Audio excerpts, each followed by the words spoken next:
All right, hey, good morning, YouTube, or whatever time it is for you when you might see this video. How many times have you heard that? This is gonna be a message video, I guess, to everyone to a certain degree, but also particularly new preppers.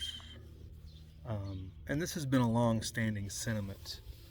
This isn't necessarily something you haven't heard before, but I increasingly still see it posted throughout the interwebs, YouTube, Twitter, whatever, all those spaces, right? People limiting themselves in what kind of prepper they are. People will be quick to discount. I am not a doomsday prepper. I am not a this prepper. I'm just a, I'm prepping just for finances. I'm just prepping for daily disasters, daily emergencies. Don't do that. Don't limit yourself. Prepping is a journey, not a destination. You will never be completely 100% ready to go for anything at all times, every time. And that's not the point. The point is to be ready better than you were yesterday. And if you're ready for the small things, you'll be better ready for the big things. And if your small thing is a big thing, you'll be ready for the other big things. I refer back to the Midwest Pyramid.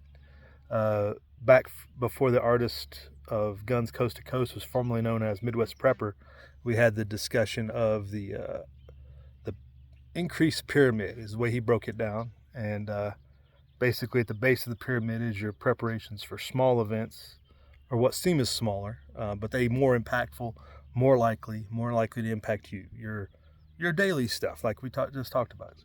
And in particular, higher up, your bigger consequence events, and which ones are most likely to affect you. And at the top, the worldwide, nationwide, regional-wide cataclysmic events, less likely but very catastrophic, drastically affecting you to the nth degree, right?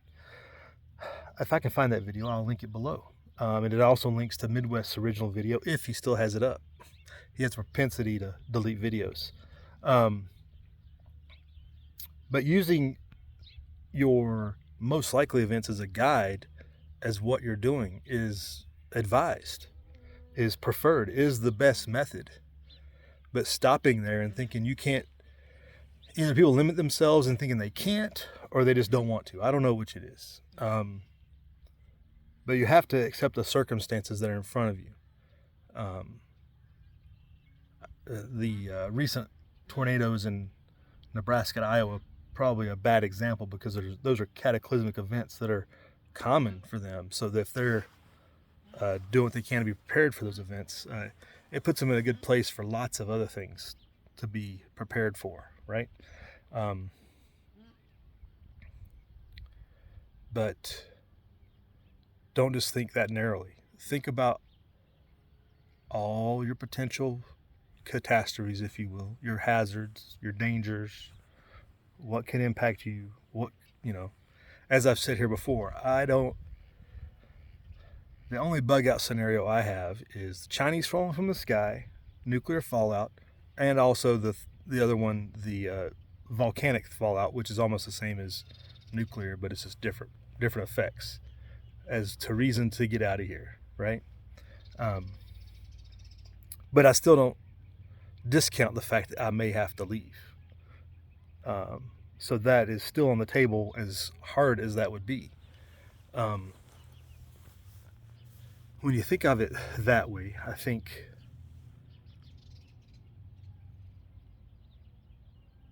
I don't know, people limit themselves based upon their circumstances, I think, way too much. If you live in an apartment, if you live in a small subdivision with, no yards, etc., people try to limit themselves as to what they can be prepared for. The thing is, if you know your limitations and know what you have to do to mitigate them, to get around those limitations, you are preparing.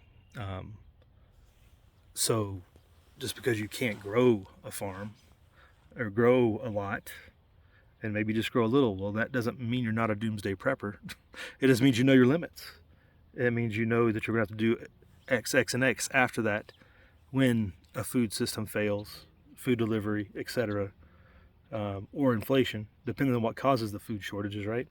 Um, that you're more prepared for it. So knowing is half the battle, as they say, right? Knowing your limitations is a part of the whole process. And I'm not saying people are putting their heads in the sand to all the hazards, but throwing it out there like I'm just prepping for this. Don't. No, you're not. Stop it.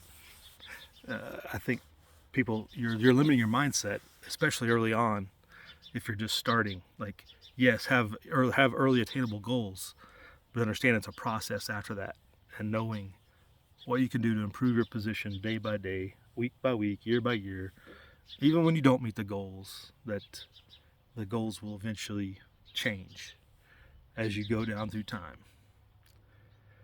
So let's put that into the world and see what comes back my way. We'll try to keep it short and sweet here, but continuously prep hard, live free.